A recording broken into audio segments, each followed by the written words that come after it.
Kembalinya Dewa Perang bab 671-680. Novel Tun. Bab 671. Semua orang tercengang melampaui kata-kata. Ternyata, Dewa Perang sama sekali tidak menganggap mereka serius, dan dia sudah lama memiliki rencana untuk menghadapi mereka. Dewa Perang, kami siap menerima hukumanmu. Drover menanggapi. Baiklah, mulai sekarang kalian hanya diperbolehkan melakukan bisnis legal. Kita bisa melakukannya. Kalian tidak boleh membunuh sembarangan. Kita bisa melakukannya. Di sisi lain, saya ingin bagian dari keuntungan bisnis Anda untuk mendanai pengeluaran militer, dan Anda harus melakukannya setiap tahun mulai sekarang.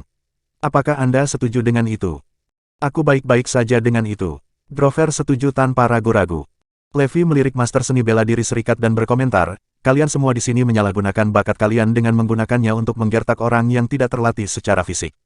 Tidakkah kalian merasa malu akan hal itu? Kalian seharusnya baru saja bergabung di garis depan untuk membela negara. Bakatmu sia-sia untuk tinggal di sini tanpa melakukan apa-apa.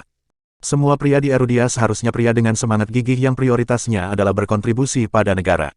Ini berlaku lebih untuk kalian semua di sini yang memiliki bakat luar biasa. Semua orang saling melirik dengan bingung saat mereka perlahan mulai memahami apa maksud dari rencana Levi. Pertama, dia ingin mereka menyerahkan semua uang kotor yang mereka peroleh selama bertahun-tahun untuk mendanai tentara. Kedua, dia ingin semua master seni bela diri bergabung dengan tentara dan berkontribusi pada negara. Apakah kalian tidak bersedia melakukan itu? Levi menanyai mereka sambil tersenyum. Kami bersedia bergabung dengan tentara. Faktanya, aku bosan dengan kehidupan yang tenang yang aku jalani ini. Aku seharusnya bergabung dengan tentara lebih cepat untuk membela negaraku. Ya, aku harus menggunakan bakatku di tempat yang tepat. Ucapan Levi mendapat respon positif dari mereka. Faktanya, beberapa di antara mereka tidak berpikir bahwa bergabung dengan tentara adalah ide yang bagus, tetapi di hadapan Dewa Perang, mereka tidak punya pilihan selain setuju. Kegembiraan melonjak dalam darah Levi ketika dia menatap kerumunan master seni bela diri di depannya. Dia mulai membayangkan pasukan yang dibentuk oleh mereka dan efek seperti apa yang akan terjadi. Dia yakin mereka tidak akan terkalahkan. Mereka tidak akan terkalahkan terutama dalam melakukan penyergapan dan invasi. Karena masing-masing dari mereka memiliki keterampilan unik mereka sendiri, dia percaya mereka akan mampu mendominasi medan perang. Tepat pada saat itu, perang di perbatasan selatan negara itu terjadi dalam situasi kritis. Jika dia mengirim pasukan yang terdiri dari anggota Serikat Selatan di sana, dia yakin mereka akan dapat membuat perbedaan besar. Ini adalah rencananya selama ini. Karena kalian masing-masing telah setuju untuk bergabung dengan tentara, aku akan mulai memberi pengarahan kepada kalian tentang apa yang selanjutnya. Aku akan mengatur kalian dan membentuk pasukan dengan nama, binatang, dan aku akan menjadi komandan langsungnya. Kalian harus berkumpul di South War Zone besok di mana kalian masing-masing akan menjalani pelatihan khusus. Selama pelatihan, kalian akan dibantu untuk menghilangkan kebiasaan buruk kalian dan akan mendapatkan pengetahuan militer untuk menjadi prajurit yang lebih baik. Levi mengumumkan. Meskipun orang-orang ini berbakat, mereka masih amatir. Oleh karena itu, dia akan mempercayakan Kirin dengan tugas untuk mengubah mereka menjadi pasukan yang tak terkalahkan. Dipahami, semua berteriak serempak. Pikiran untuk menjadi tentara langsung di bawah komando Dewa Perang tidak pernah terpikir oleh mereka. Bahkan mereka yang baru saja tidak mau bergabung dengan tentara mulai menganggap diri mereka beruntung karena mereka telah mendapatkan pekerjaan impian bagi banyak penduduk laki-laki di dalam negeri. Di sisi lain, Levi tidak memaksa 4 raja dan 6 budak untuk bergabung dengannya, karena bagaimanapun juga mereka bekerja langsung untuk Drover. Pada saat yang sama, dia perlu mengandalkan mereka untuk menghasilkan lebih banyak keuntungan untuk mendanai pasukannya. Persis seperti itu, Southern Union dijinakkan oleh Levi dengan cara yang paling tidak terduga. Setelah menyelesaikannya, Levi kembali ke kantor tampak seolah-olah tidak banyak yang terjadi. Yang mengejutkannya, Zoe datang mengunjunginya. Bisakah kita bicara? Masuk akal baginya untuk curiga terhadap hal-hal yang terjadi begitu cepat akhir-akhir ini. Karena itu, dia melihat perlunya meminta penjelasan dari Levi. Ketika dia tiba di kamarnya, dia menghadapinya. Levi Garrison, berapa banyak lagi rahasia yang kamu sembunyikan dariku? Udara dipenuhi ketegangan dalam sekejap. Bab 672. Levi menjawabnya sambil tersenyum, aku tidak menyembunyikan apapun darimu. Kamu tidak jujur padaku. Apa yang terjadi tadi malam? Kenapa pria yang melindungiku meminta Silas untuk menemuimu? Ada yang sangat mencurigakan dengan hal-hal yang terjadi akhir-akhir ini karena kamu sepertinya bisa menyelesaikan semua masalah yang datang. Caramu, aku rasa kamu pasti ada hubungannya dengan semuanya. Zoe tiba-tiba mengangkat suaranya ke arahnya. Apakah Anda benar-benar menghabiskan beberapa tahun terakhir di penjara? Mengapa saya merasa begitu tidak meyakinkan? Dia menekan. Faktanya, Levi telah meninggalkan cukup banyak jejak setelah melakukan sesuatu agar Zoe dapat membedakan apakah dia cukup memperhatikannya. Hal-hal menjadi sangat jelas setelah Hades mengungkapkan banyak hal pada malam sebelumnya ketika dia secara tidak sengaja menyebutkan lokasi markas. Zoe, apa yang kalian berdua bicarakan? Pada saat itu, Iris tiba-tiba mendorong pintu hingga terbuka dan menyela pembicaraan mereka. Hah, tidak ada yang terlalu penting. Ada apa, Iris? Tanya Zoe, tampak terkejut dengan kunjungannya.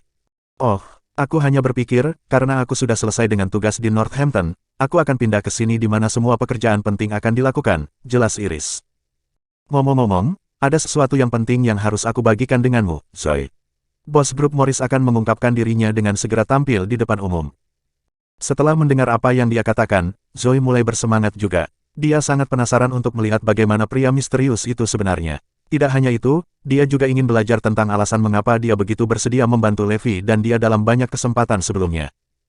Levi, apakah kamu pernah bertemu dengannya sebelumnya? Dia memberitahu semua orang bahwa dia akan tampil di depan umum di upacara pernikahanmu. Tanya Iris. Katakan apa? Zoe juga menatap Levi dengan takjub tepat setelah Iris mengajukan pertanyaan itu padanya. Bahkan, dia mencurigai Levi memiliki hubungan dekat dengan bos grup Morris. Sekarang, apa yang Iris katakan hanya memperkuat spekulasinya. Levi mengangguk padanya dan menjawab, ya, kami agak mengenal satu sama lain. Tolong beritahu saya pria seperti apa dia. Iris meminta. Saya pikir saya harus merahasiakannya untuk saat ini. Anda akan dapat membuat penilaian sendiri pada hari upacara pernikahan kami. Levi menjawab. Iris terdiam, Zoe dan dia sama-sama memelototinya dengan kesal. Morris Group telah resmi menjalankan bisnisnya di Salt City. Selain itu, dengan bantuan Oriental Star Group, perusahaan berhasil membangun fondasi yang kokoh di kota, yang memudahkan pekerjaan Iris. Karena itu, dia bisa menikmati hari-hari senggang untuk diikuti. Pada saat yang sama, persiapan untuk upacara pernikahan Levi dan Zoe telah berlangsung dengan tertib. Persiapan terutama dipusatkan pada renovasi dan pembangunan rumah keluarga mereka. Sementara itu, bisnis Morris Group sedang menuju ke jalur yang benar untuk perlahan-lahan menggantikan produk listrik yang diproduksi oleh Triple Group di pasar dengan produk mereka sendiri. Produk seperti smartphone dan laptop hasil produksi perusahaan pun siap dilepas ke pasaran. Di sisi lain, dua film dan drama yang diproduksi dengan indah oleh Oriental Star Group juga akan segera ditayangkan. Helena Engler, serta selebritas lainnya, dipekerjakan untuk menjadi duta produk listrik Morris Group. Masa depan tampak cerah karena bisnis di berbagai bidang saling menguntungkan. Sementara itu, Levi menghabiskan setiap hari menikmati teh dan merokok karena dia tahu yang harus dia lakukan hanyalah mengungkapkan identitasnya di upacara pernikahan. Adapun Zoe dan Iris, mereka lebih suka memusatkan perhatian mereka pada bisnis daripada berusaha untuk peduli dengan apa yang dia lakukan. Dengan dua wanita bisnis hardcore di sekitar, Levi akan memiliki kehidupan yang nyaman tanpa perlu melakukan apapun. Suatu hari, Abigail tiba-tiba mengunjunginya. Apa yang kamu lakukan di sini? Levi bertanya padanya dengan khawatir. Aku akan segera memulai magangku. Abigail menjawab dengan semangat. Mengapa Anda tidak magang saja di Northampton? Ada lebih banyak perusahaan di sana daripada di Salt City, kata Levi. Abigail melihatnya sekilas dan membalas, tentu saja, saya harus datang ke sini karena Anda tidak tinggal di Northampton. Apa hubungannya denganku? Levi tampak bingung dan pasrah. Seseorang di sekolah memberitahuku bahwa kamu telah menceraikan Zoe. Benarkah itu? Ya itu. Kalau begitu, bisakah aku mulai berkencan denganmu sekarang? Levi terdiam sebagai tanggapan. Bab 673. Begitu dia mendengar pertanyaan Abigail, Levi menyemburkan seluruh suapan teh yang baru saja dia minum. Apa yang salah dengan itu? Kenapa aku tidak bisa berkencan denganmu sekarang karena kamu masih lajang setelah perceraian? Abigail menatapnya bingung. Levi menjawab sambil tersenyum, saya memang lajang, tetapi saya pikir Anda harus mendapatkan izin Zoe terlebih dahulu sebelum mengajak saya berkencan. Yah, aku akan melakukannya sekarang. Abigail pergi setelah itu. Ketika dia berada di Northampton, dia sangat senang mendengar tentang perceraian Levi sehingga dia benar-benar kehilangan tidur selama beberapa malam karena itu. Dia tidak sabar untuk pergi ke Salt City sehingga dia bisa mulai berkencan dengan Levi. Akhirnya, kesempatan emasnya datang. Ia langsung mengunjungi Levi saat waktunya magang. Zoe sedang berdiskusi bisnis dengan Iris ketika Abigail mengunjungi kamarnya. Abigail, kenapa kamu ada di sini? Ada apa? Dia bertanya dengan sedikit keheranan dalam suaranya. Ya, aku punya pertanyaan untukmu. Abigail berbicara dengan ekspresi wajah poker. Biarkan aku memberi kalian beberapa ruang. Dengan itu, Iris bersiap untuk meninggalkan ruangan. Iris, kamu boleh tinggal. Kemudian, Abigail menatap Zoe dan bertanya, Zoe, apakah kamu dan Levi bercerai? Ya, aku bahkan menerima sertifikatnya. Karena kalian berdua masih lajang sekarang, bolehkah aku mengajaknya berkencan? Pertanyaannya begitu mengejutkan bagi Zoe dan Iris sehingga mata mereka melebar tak percaya. Apakah gadis ini gila? Aku tidak percaya dia akan mengajak Levi berkencan. Itulah yang mereka berdua pikirkan secara diam-diam saat itu. Abigail, kamu serius? Zoe terhuyung mundur saat dia bertanya kepada Abigail dengan suara bergetar. Abigail mengangguk padanya dan menegaskan, aku serius. Saya pikir dia pria yang baik yang cocok dengan sebagian besar persyaratan pria ideal saya. Karena dia lajang sekarang, saya akan mengajaknya berkencan. Iris menggigit bibirnya karena cemas. Pada saat itu, dia menemukan dirinya beresonansi dengan Abigail karena dia juga menganggap Levi adalah pria yang baik. Sejak dia menyelamatkan hidupnya malam itu, dia telah mengubah pandangannya tentang dia. Namun, Zoe membentak dengan kerutan di dahinya, tidak, kamu tidak bisa melakukan itu. Hah, Abigail tampak bingung. Zoe, kenapa aku tidak bisa? Maksudku, dia lajang sekarang. Meskipun kita sudah bercerai, dia masih iparmu. Tidak pantas kamu berkencan dengannya, dan itu aneh. Juga, kamu harus benar-benar fokus pada studimu karena kamu masih mahasiswa, kata Zoe tegas. Aku bukan anak kecil lagi karena aku akan segera lulus. Lagi pula, aku berhak mengajaknya berkencan selama dia masih lajang. Sekarang kamu bukan lagi istrinya, kamu tidak punya wewenang untuk menghentikanku berkencan dengannya. Tanda seru petik 2. Abigail tampak bertekad, tidak ada yang bisa menghentikannya melakukan hal-hal yang telah dia tetapkan. Melihat betapa tegas dia muncul, Zoe menghela nafas. Kenapa aku tidak menyadari bahwa Abi menyukai Levi saat itu? Bagaimana dia bisa jatuh cinta padanya?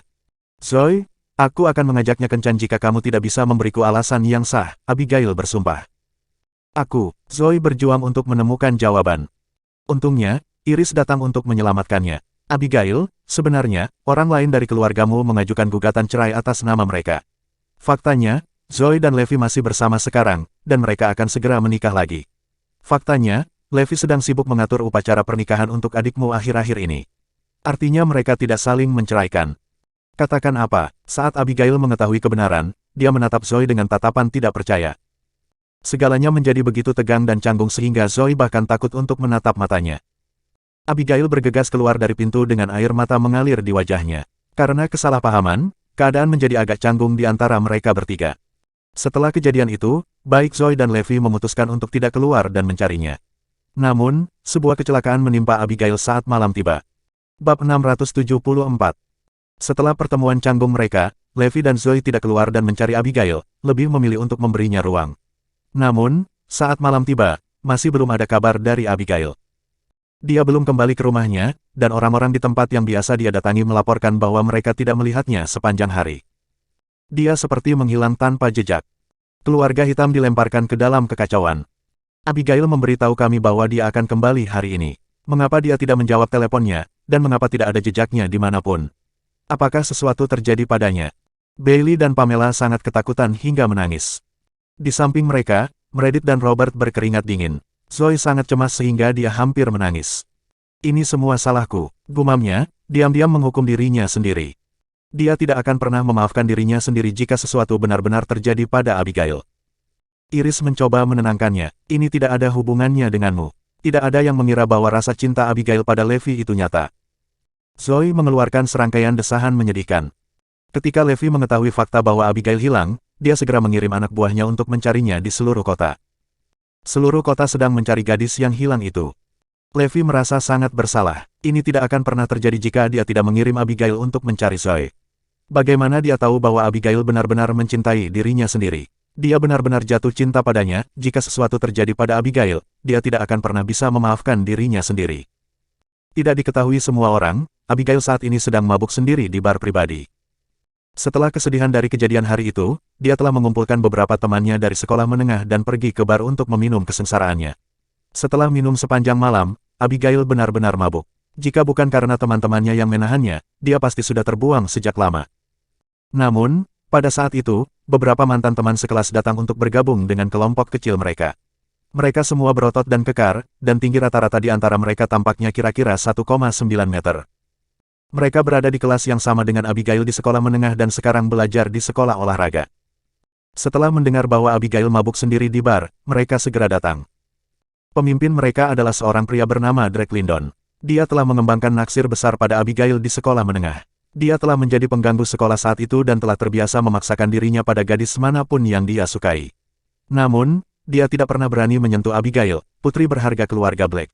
Ketika datang ke Abigail, dia hanya bisa mencoba merayunya seperti pelamar terhormat. Namun, dia menolaknya pada akhirnya. Sudah bertahun-tahun sejak itu, tetapi Drake masih belum melupakan gagasan untuk memikatnya ke tempat tidurnya. Ketika dia mengetahui bahwa Abigail sedang minum di bar, dia langsung pergi ke bar. Melihat sosoknya yang cantik dan mabuk, Drake merasakan gelombang kegembiraan yang kuat. Abigail, kamu tidak akan bisa kabur dariku malam ini. Drake tahu bahwa, untuk semua kebiasaan minumnya yang memalukan, Abigail adalah orang yang sangat konservatif.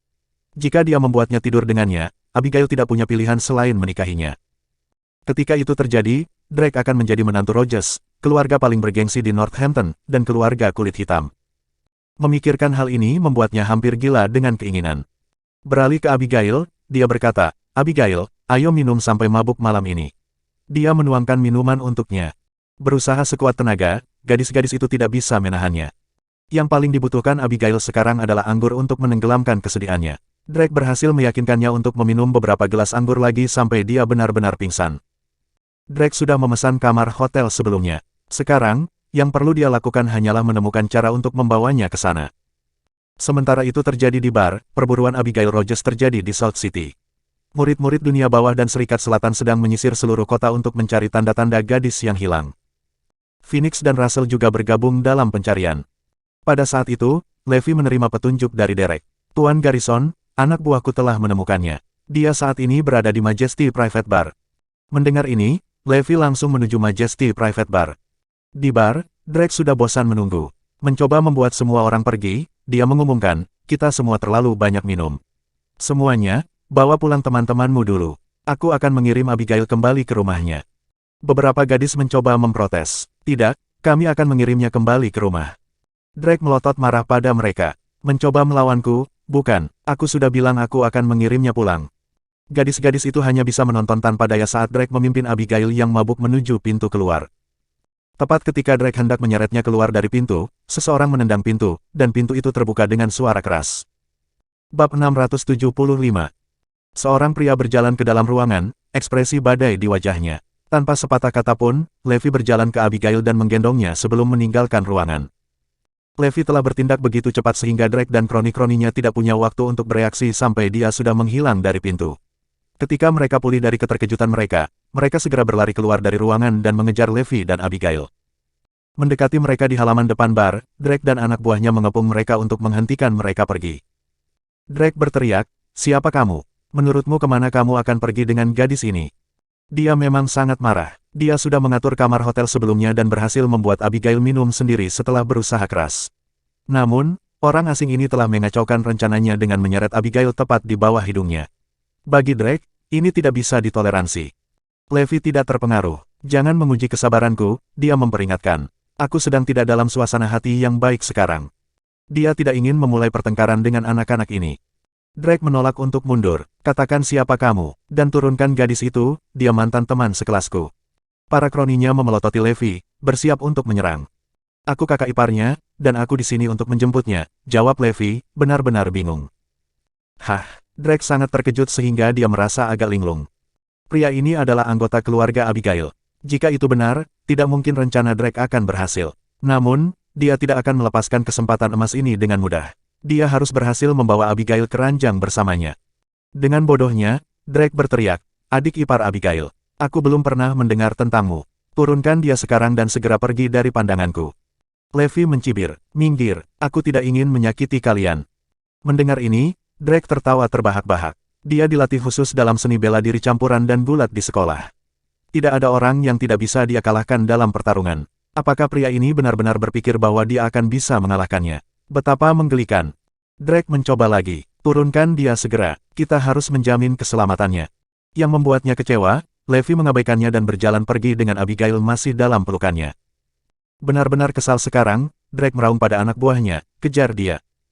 Karena Drake dan kroni-kroninya berasal dari sekolah olahraga, mereka cukup yakin bahwa mereka akan mampu mengalahkan Levi dalam sebuah pertarungan. Mereka bergegas ke arahnya, bersiap untuk menjatuhkannya. Pada saat itu, ledakan keras terdengar saat gerbang pintu masuk utama runtuh. Kerumunan orang bergegas ke halaman. Mereka semua tampak tinggi dan mengancam, dan beberapa dari mereka bahkan dipersenjatai dengan senjata. Dengan sangat cepat, seluruh halaman terisi ketika ratusan orang lagi membanjiri melalui gerbang yang rusak. Jumlah orang di halaman terus bertambah tanpa ada tanda-tanda akan berhenti. Lebih banyak bala bantuan sedang menunggu untuk masuk keluar. Kesibukan aktivitas ini membuat Drake panik. Apakah orang-orang ini dipanggil oleh saudara ipar Abigail? Levi mengumumkan dengan dingin, berhati-hatilah untuk tidak membunuh mereka. Kalahkan mereka sekarang. Beberapa ratus orang berlari ke arah Drake dan anak buahnya dan mengepung mereka. Orang-orang di lingkaran terdalam mulai memukuli mereka tanpa ampun.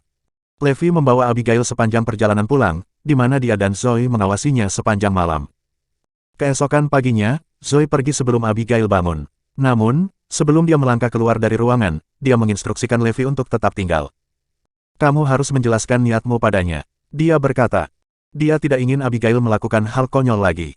Ketika Abigail akhirnya bangun, hal pertama yang dilihatnya adalah wajah Levi. Levi, kamu, kata-katanya terhenti dengan canggung karena dia tidak tahu harus berkata apa. Levi bertanya dengan lembut, apakah kamu tahu apa yang terjadi padamu kemarin malam? Kurasa aku minum terlalu banyak. Jawab Abigail malu-malu sambil memijat kepalanya yang berdenyut-denyut. Levi berpura-pura marah dan berkata, di masa depan, kamu tidak boleh minum di luar, atau ponselmu dimatikan. Bahkan jika kamu ingin menghilangkan kesedihanmu, tidak ada alasan bagimu untuk bersikap seperti itu. Apakah Anda tahu betapa khawatirnya seluruh keluarga? Anda menempatkan diri Anda dalam bahaya besar kemarin malam. Abigail tertawa untuk menyembunyikan kecanggungannya. Meminum kesedihanku. Kuharap kau dan Zoe tidak menganggap masalah kemarin terlalu serius. Aku hanya bercanda. Aku tidak percaya kalian berdua benar-benar mempercayaiku. Bagus. Di masa depan, dengarkan kami dan jauhkan dirimu dari masalah. Kata Levi sambil tersenyum. Abigail mengangguk. Namun, saat berikutnya, ada sapuan selimut, dan Abigail memeluknya.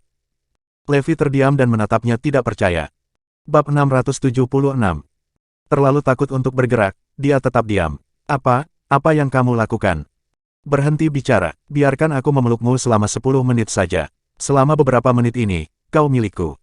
Mendengar ini, Levi menghentikan dirinya untuk melepaskan genggamannya. Dia hanya berdiri diam dan membiarkannya memeluknya diam-diam. Setelah 10 menit, Abigail melepaskannya. Hari itu juga, Abigail meninggalkan Salt City untuk magang di Southampton. Baik Salt City atau Northampton berisi ingatannya tentang Levi, dan dia harus meninggalkannya untuk sementara waktu. Pada akhirnya, ketiga pihak yang terlibat membungkus insiden itu dengan tawa. Namun, mereka semua tahu persis apa yang ada di hati Abigail. Dengan bantuan keluarga Black, Abigail tiba di penginapannya di salah satu hotel bintang 5 di Southampton. Namun, ketika dia berjalan ke lobi, dia segera mendengar seseorang menyebut nama Levi. Segera, dia berhenti di jalurnya dan mendengarkan percakapan mereka dengan seksama. Beberapa orang sedang mengobrol di sofa di dekatnya. Apakah kamu yakin? Apakah dia benar-benar bernama Levi Garrison? Ya, pria ini diadopsi oleh keluarga Garrison di Northampton. Sebelumnya dia adalah seorang yatim piatu. Dia telah hilang sejak dia masih kecil. Aku tidak percaya mereka akhirnya menemukannya di Northampton. Mereka benar-benar menemukan anak itu. Tepat sekali, aku baru mendengar tentang ini baru-baru ini karena Gates dan Caesar setelah pergi ke Salt City untuk membuat masalah lagi. Mendengar ini, gelombang kegembiraan menjalari nadi Abigail. Apakah mereka berbicara tentang keluarga kandung saudara ipar saya? Apakah orang tua kandung Levi dan keluarga di Southampton? Meskipun Abigail sudah lama tahu bahwa Levi adalah seorang yatim piatu, tidak ada yang pernah menyebutkan keluarga kandungnya kepadanya. Dia tidak percaya bahwa dia telah menemukan informasi penting tentang dia di Southampton. Dia bertanya-tanya apakah dia harus menelepon Levi dan memberitahunya. Namun, setelah mempertimbangkannya untuk waktu yang lama, dia memutuskan untuk tidak memberitahunya. Lagi pula, dia sudah memutuskan untuk melupakannya. Akan lebih baik jika dia menahan diri untuk tidak menghubungi Levi untuk saat ini. Edberg Manor di Southampton dibangun dengan gaya arsitektur khas Jerman. Di dalamnya, villa-villa megah berdiri seperti pohon di hutan. Ini adalah rumah keluarga Jones, yang merupakan salah satu keluarga kerajaan di Southampton.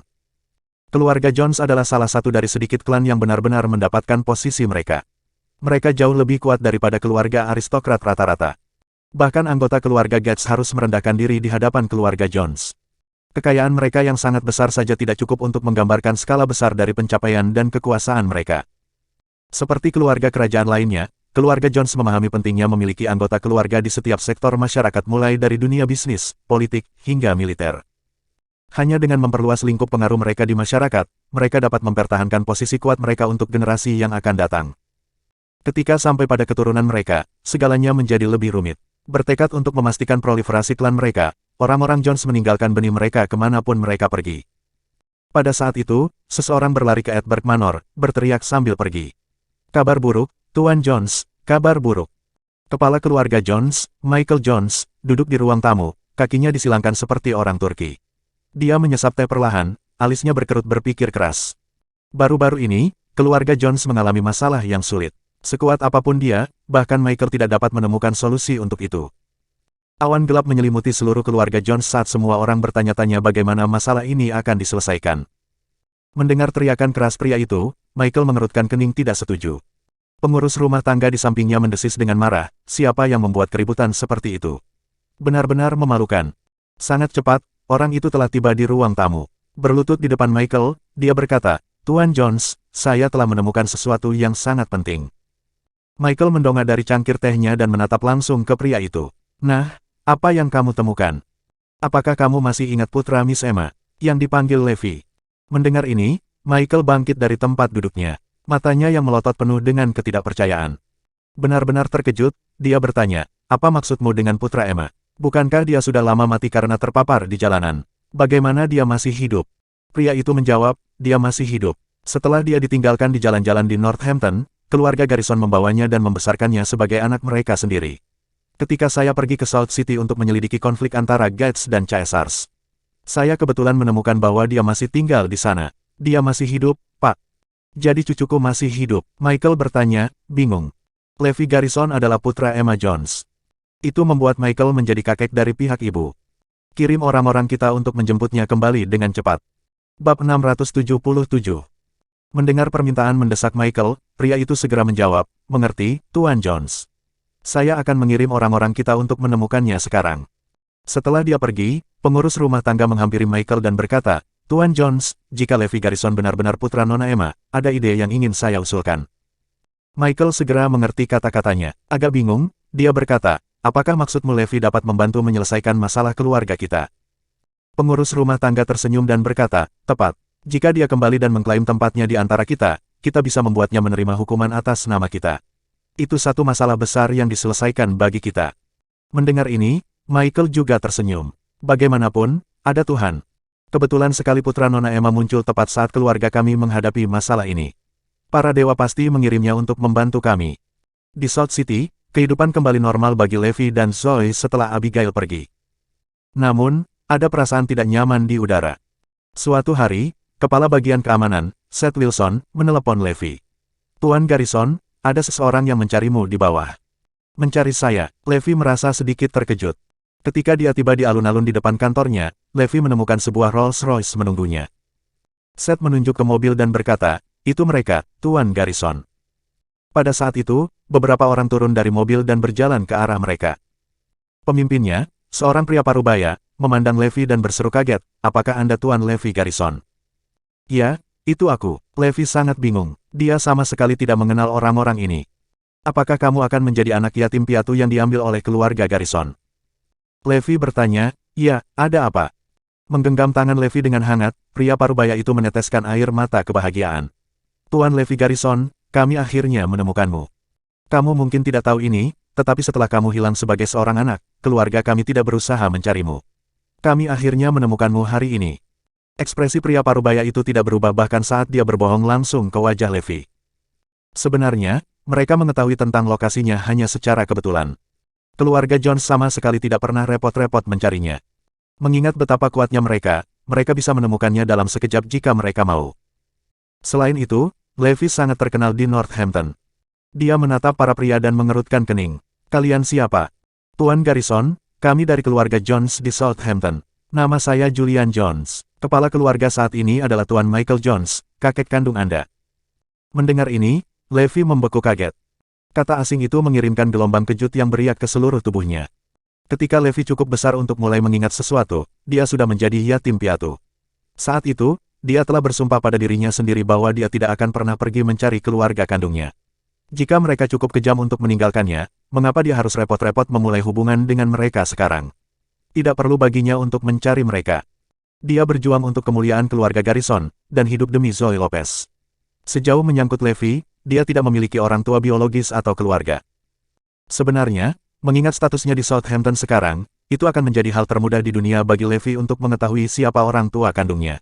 Namun, dia belum pernah melakukannya. Mereka telah meninggalkannya, dan dia bertekad untuk menjauhi mereka selama sisa hidupnya. Mendengar Julian menyebut kata kakek, Levi sangat terkejut. Julian tersenyum. Tuan Garrison, tolong kemasi barang-barang Anda dan kembali ke Southampton bersama kami untuk mengklaim posisi Anda sebagai tuan muda dari keluarga Jones. Keluarga Jones adalah salah satu keluarga kerajaan di Southampton. Begitu Anda memasuki keluarga kami, Anda akan memiliki seluruh Erudia di bawah ibu jarimu. Ini bukan kata-kata kosong. Sebaliknya, itu adalah janji yang hanya bisa dibuat oleh keluarga kerajaan seperti keluarga Jones. Mereka sangat berbeda dari Gates dan Caesars. Keluarga Jones tidak tertarik pada Erudia. Bagi mereka, perusahaan itu terlalu kecil untuk menjadi perhatian mereka. Julian menyerahkan kartu kredit kepada Levi. Untuk membuktikan bahwa kami benar-benar dari keluarga Jones, ini kartu bank dari Mer. Michael Jones, anggap ini sebagai uang saku Anda, ada 100 juta di dalamnya. Dia menggeseknya pada pembaca kartu terdekat, dan menemukan bahwa itu benar-benar berisi 100 juta. Julian cukup yakin bahwa Levi tidak akan menolak tawaran mereka. Bab 678. Dia menolak untuk percaya bahwa ada orang yang akan menolak tawaran seperti ini. Orang biasa mana yang akan menolak tawaran untuk menjadi tuan muda dari salah satu keluarga kerajaan dalam semalam? Sejak saat itu, mereka akan memiliki kekuatan yang tak tertandingi. Didukung oleh status keluarga Jones, mereka akan dapat menguasai semua orang. Mereka dapat memiliki uang, wanita, dan kekuasaan sebanyak yang mereka inginkan. Setiap kebutuhan mereka akan terpuaskan. Siapa yang akan menolak kesempatan seperti itu? Yang mengejutkan Julian, Levi menolaknya tanpa melirik kartu bank. Dengan dingin, dia membentak, silakan kembali. Saya tidak memiliki hubungan dengan keluarga Jones. Bahkan, saya tidak memiliki orang tua atau kerabat dari keluarga itu. Jawabannya membuat Julian dan yang lainnya terdiam. Mereka semua menatapnya kaget. Bagaimana dia bisa menolak tawaran mereka? Itu adalah kesempatan sekali seumur hidup baginya untuk mendapatkan 100 juta, dan dia telah menolaknya. Apa ada yang salah dengan otaknya? Ingat ini, lupakan ini pernah terjadi, dan jangan pernah kembali untuk menemukanku di masa depan. Dengan itu, Levi berbalik dan pergi. Petik 2. Petik 2. Julian tampak sangat kecewa. Dia benar-benar menolaknya. Beralih ke bawahannya, dia menuntut dengan bingung, apa yang terjadi? Dia tidak akan menolak kita. Faktanya, dia hanya bermain keras untuk mendapatkan. Jika dia hanya menerima tawaran kita, dia akan terlihat sebagai orang yang berkemauan lemah dan serakah. Dia mungkin benar-benar ingin mengatakan ya. Tepat sekali, dia orang yang cerdas. Dia tahu kita akan datang dan mencarinya suatu hari nanti, jadi dia dengan sengaja berpura-pura tidak peduli dengan tawaran kita. Bawahannya menganalisis situasi, tiba-tiba merasa lebih percaya diri. Julian mengangguk. Itulah yang saya pikirkan juga. Tidak ada yang pernah mampu menahan godaan untuk menjadi tuan muda dari keluarga Jones. Seseorang menyela, mungkin dia mengira seluruh keluarga Jones ada di bawahnya. Bagaimana mungkin, dibutuhkan seseorang dengan kekuatan luar biasa untuk merendahkan kita seperti ini. Bagaimana dia bisa memiliki keberanian seperti itu? Benar, dia mungkin memiliki Erudia di telapak tangannya, tapi itu tidak seberapa dibandingkan dengan keluarga Jones. Sungguh lelucon. Selain itu, kami telah menyelidiki latar belakangnya secara menyeluruh. Yang dia lakukan hanyalah duduk-duduk dan bersenang-senang sepanjang hari. Mendengar ini, mereka semua tertawa terbahak-bahak. Sangat cepat, berita penolakan Levi kembali ke Michael Jones. Apa, dia berpura-pura bahwa kita berada di bawahnya dan menolak tawaran kita? Michael bertanya tidak percaya.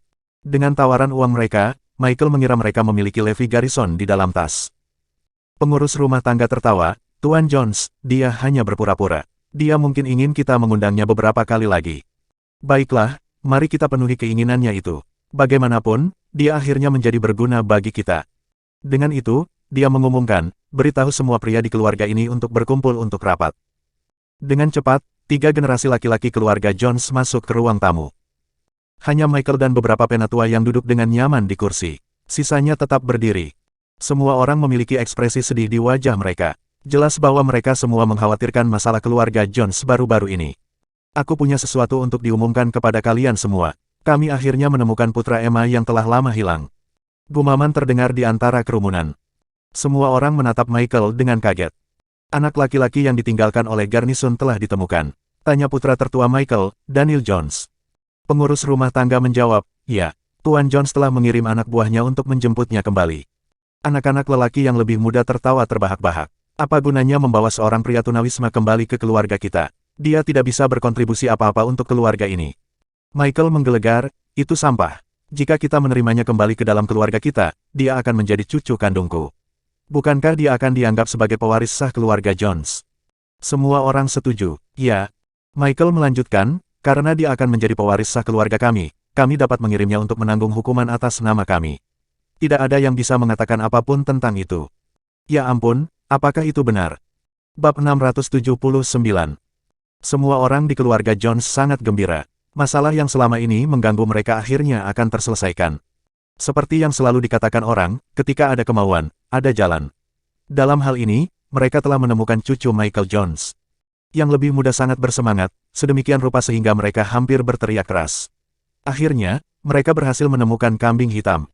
Baru-baru ini, keluarga Jones terlibat dalam perseteruan mematikan selama perjalanan bisnis mereka ke Erudia. Mereka telah memprovokasi seorang panglima perang tertentu di Erudia dan dihukum berat oleh militer setempat.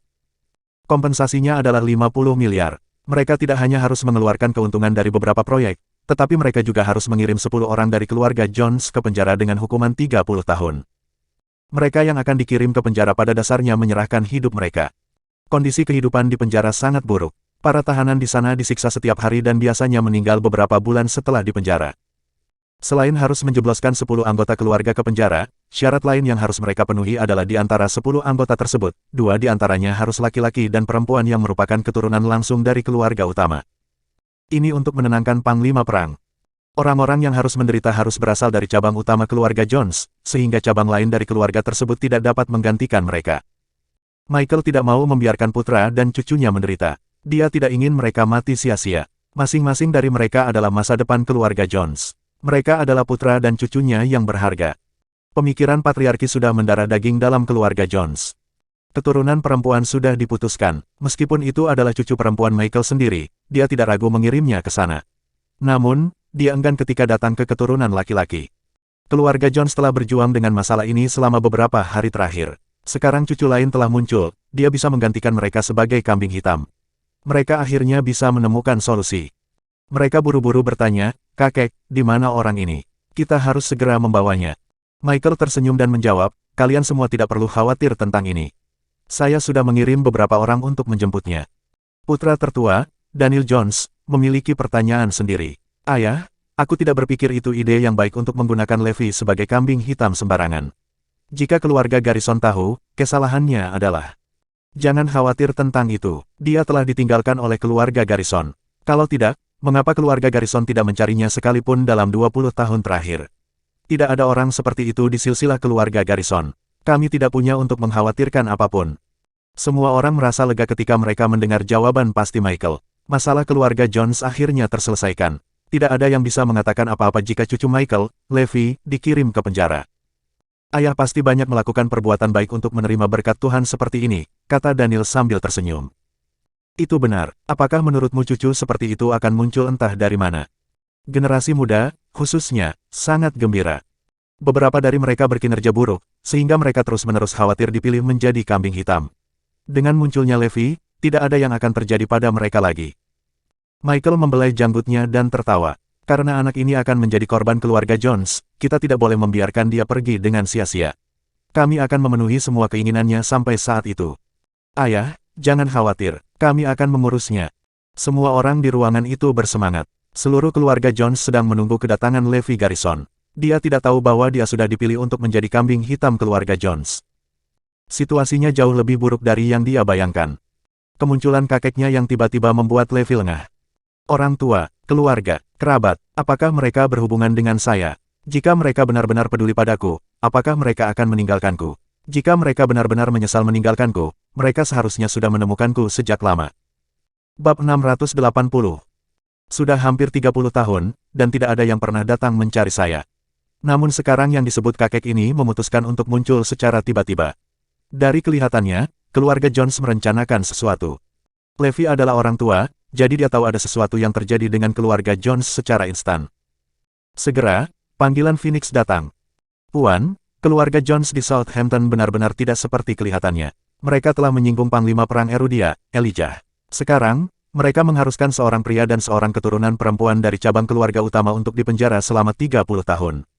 Keluarga Jones kemungkinan besar memilih Anda sebagai keturunan laki-laki, Tuan. Hehe, Levi tertawa begitu Phoenix selesai berbicara. Aku tahu itu bukan kebetulan. Segala hal terjadi untuk suatu alasan. Dia tahu orang harus membedakan antara cinta keluarga dan bisnis jika menyangkut keluarga besar seperti keluarga Jones. Ini terutama berlaku untuk seorang pria tunawisma yang telah ditinggalkan oleh keluarganya selama hampir 30 tahun dan tidak berguna bagi mereka. Mengapa mereka menginginkan seseorang seperti itu kembali? Mereka bahkan menawarkan uang dan kekuasaan. Bukannya mereka sakit atau apa? Satu-satunya alasan yang bisa dia pikirkan adalah bahwa pria seperti itu berguna bagi keluarga. Dalam hal ini, keluarga ingin Levi menjadi kambing hitam mereka. Hahaha, Levi tertawa terbahak-bahak. Betapa ironisnya, jadi seperti inilah cinta keluarga selama 30 tahun. Memiliki niat kejam seperti itu meskipun mereka kakek dan pamanku. Mereka tidak berbeda dari keluarga Garrison di Northampton. Di ujung telepon yang lain, Phoenix bisa dengan jelas mendengar perubahan napas Levi. Dia marah, pria ini marah. Phoenix bertanya dengan ragu-ragu, Tuan, Panglima Perang Elia hampir musnah oleh kita 3 tahun lalu. Haruskah kita mengirim macan putih untuk menyelesaikan pekerjaan itu? Levi menggelengkan kepalanya. Tidak perlu karena mereka tidak main-main dengan kita. Ini urusan keluarga Jones. Itu tidak ada hubungannya denganku. Ingat ini, Tanah Erudia adalah satu-satunya keluargaku. Sisanya tidak ada hubungannya denganku, kata Levi. Iya Pak. Phoenix dan yang lainnya semuanya yatim piatu, jadi mereka mengerti bagaimana perasaan Levi. Tidak ada yang akan baik-baik saja jika seorang kerabat muncul tiba-tiba dan menuntut diperlakukan seperti itu. Levi, ada apa? Sepertinya kamu tidak senang. Levi memiliki ekspresi yang tidak biasa di wajahnya ketika Zoe datang mengunjunginya. Dia belum pernah melihatnya seperti ini sebelumnya. Aku baik-baik saja, jawab Levi sambil tersenyum. Saya mendengar seseorang datang mencari Anda pagi ini. Apakah semuanya baik-baik saja? Zoe sedikit khawatir. Aku baik-baik saja, aku pasti akan memberitahumu jika sesuatu terjadi. Baiklah kalau begitu, kita akan makan malam-malam ini, jadi tunggu aku. Levi dan Zoe berjalan berdampingan saat mereka pulang kerja. Saat itulah Julian Jones dan anak buahnya mencegat mereka. Sayang, tunggu di sini. Biarkan aku mengurus sesuatu dengan cepat. Menghadapi keluarga Jones, Levi berkata tanpa ekspresi, bukankah aku sudah menyuruh kalian semua pergi? Kenapa kalian ada di sini lagi? Julian tertawa dan menjawab, Tuan Muda Garnison, kami di sini untuk mengantar Anda kembali ke Southampton. Anda telah berkeliaran selama hampir 30 tahun. Sudah waktunya Anda menegaskan kembali identitas Anda. Anda memiliki darah bangsawan, jadi kamu tidak seharusnya berada di tempat seperti ini. Julian mendapat perintah untuk membawa Levi kembali ke Southampton terlepas dari apapun yang diperlukan. Inilah mengapa Julian mencoba yang terbaik untuk meyakinkan Levi untuk kembali. Jika itu tidak berhasil, dia harus menggunakan beberapa tindakan ekstrim. Levi membalas dengan seringai, pergi. Aku tidak peduli tentang menjadi tuan muda dari keluarga Jones. Aku tidak akan melakukannya bahkan jika tuan dari keluarga Jones memohon padaku. Dengan lambaian tangannya, Levi meninggalkan tempat itu. Julian dan anak buahnya tenggelam dalam pikirannya saat mereka melihat sosok Levi menghilang di kejauhan. Setelah beberapa waktu, Julian angkat bicara. Jika ini tidak berhasil, kita hanya perlu menangkapnya. Bersambung.